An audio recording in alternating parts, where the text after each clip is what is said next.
let's start with an example.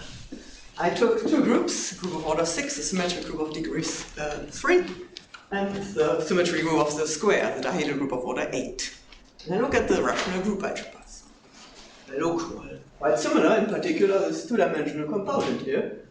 They are all the same. But if you look at this group algebra together with a natural involution, inverting the group elements defines an involution on the rational group algebra, fixing all these components, then the blue degree 2 algebra is not isomorphic to the red one, because the discriminants of these involutions, they differ. And this took me the last 5 years, I think, to do the same thing for many groups, not just for a dihedral group of order 8 and symmetric group of degree 3, but up to degree 5 million. We computed, together with Richard Putner and Breuer and others, we computed these discriminants of involutions on simple components of the group algebra. Okay, let's give you definitions. My groups are finite, and then already Emmy Noether thought instead of studying the group, or the linear actions of the group, it's better to study a group algebra. This is an order of G-dimensional algebra, instead of an order of G-dimensional, a set of this size.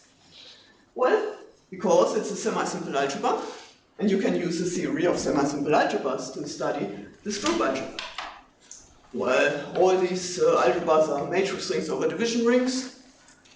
The centers are abelian number fields and contained in the order of G's cyclotomic number field.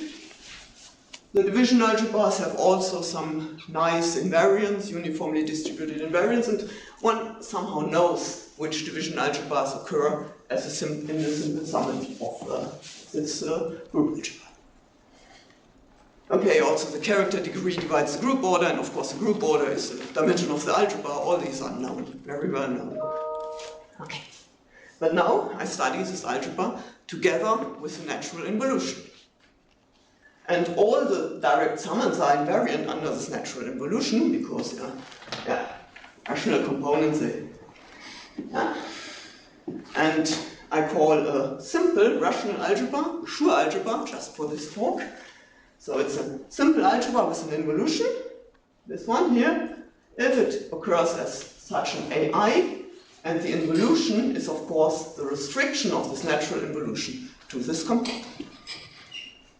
Yeah, for some finite group G, do I have to go through all the finite groups? No, of course not.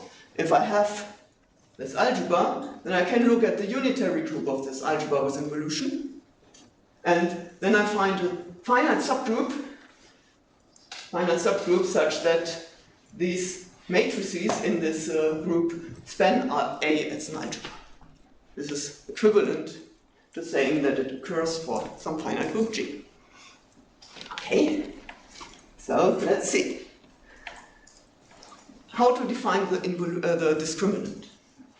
And I only do it for matrix rings, simplicity, and I only look at orthogonal involutions because it's much easier.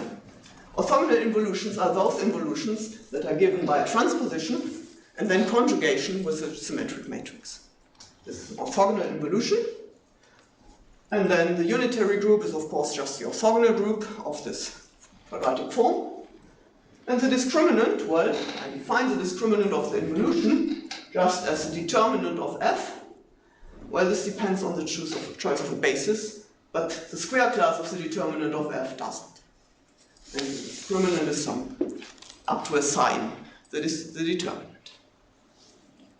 Well, I say that this is the discriminant of iota, but of course the same involution is also induced by a scalar multiple of f. Scalars commute with everything. And so I can only say that the discriminant is well defined if the dimension, the degree, is even. Okay, for even degree we have a well defined discriminant, because then scaling just vanishes in the squares. Okay, you can even prove it even if it's just any simple algebra of even degree. And we can compute the discriminant of an involution without computing f. Very important. And only when I found this, it has been found by Parimala and Knus in the 90s already, but when I found this in a book or on my own, then everything started. Because the discriminant can be seen as a determinant of a skew-adjoint element. Okay, because if I have an element in A and minus A is just iota of A, then you multiply by F and you see that minus AF is a skew-symmetric matrix. Skew-symmetric matrices have a square determinant. Okay, so the determinant of A and the determinant of F are the same up to squares. So, this is how you can compute determinants, and let's go back to the examples. In the symmetric group of degree 3, you have this element G in the two-dimensional component, and here, for the square, symmetry group of a square, you have this element H. And the determinant of G minus G to the minus 1, 3, this one is 4, it's 1 up to squares. And so you don't need the quadratic form of the matrix giving you this, this involution. You just need to find linear combinations of these G minus G to the minus 1 to compute the determinant of this involution on a simple component. And this is very, very helpful. Okay, just for the talk, I compiled a list of all determinants of sure algebras up to even degree n small or equal to 30, because all the maximal finite rational matrix groups are known up to dimension 30. And so 31, but okay. You see, these are the determinants, the discriminants that arise. And well, one thing we know that always a discriminant divides the group order, that's somehow clear. And you see, here you always get negative determinants if the degree is 2 mod 4, and positive if it's divisible by 4. But that's, of course, a rule, because you can choose a definite invariant form. Okay. Well, what else do you notice? You never see 2 or 6. All the numbers there are odd. You can't even see it. And if n is a multiple of 4, then all the numbers, these are just conjectures. All the numbers are even 1 mod 4. Nice. And that's led Richard Parker to conjecture that discriminants of even degree orthogonal Schur algebras are always good. Well, we computed lots of these discriminants. So up to the Harada Norton group, we computed all the even degree, the discriminants of the even degree characters. So the largest degree is 5 million, and we never found a counterexample. For solvable groups, I could prove it. And well, with Linda Hoyer, my current postdoc, we also could check that for all prime powers Q on these finite groups of Lie type, all the discriminants are odd. For all Coxeter groups, Linda Hoyer proved it in her thesis, and then she used it to prove it for all finite groups of Lie types and odd defining characteristics. She can prove it, not just for GLN, she can do more in the moment already, that all these discriminants are odd. So it seems to be true. So let me just come to the results.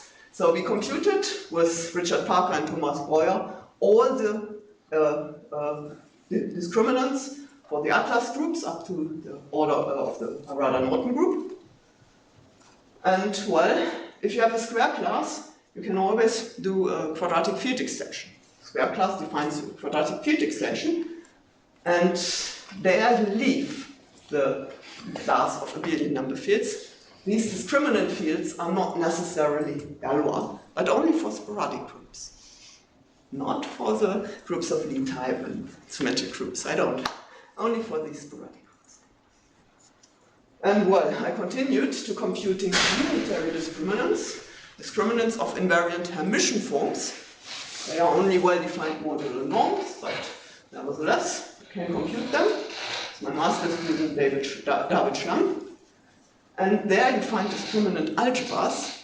This is much, much harder than computing the orthogonal discriminants. And the discriminant algebra, replacing the discriminant field, is a quaternion algebra. Well, it's well-defined modular norms and all these things. And also here, for sporadic groups, they do not always have uniformly distributed invariants, so also here, you leave this universe. Okay, I think 10 minutes, I'm over.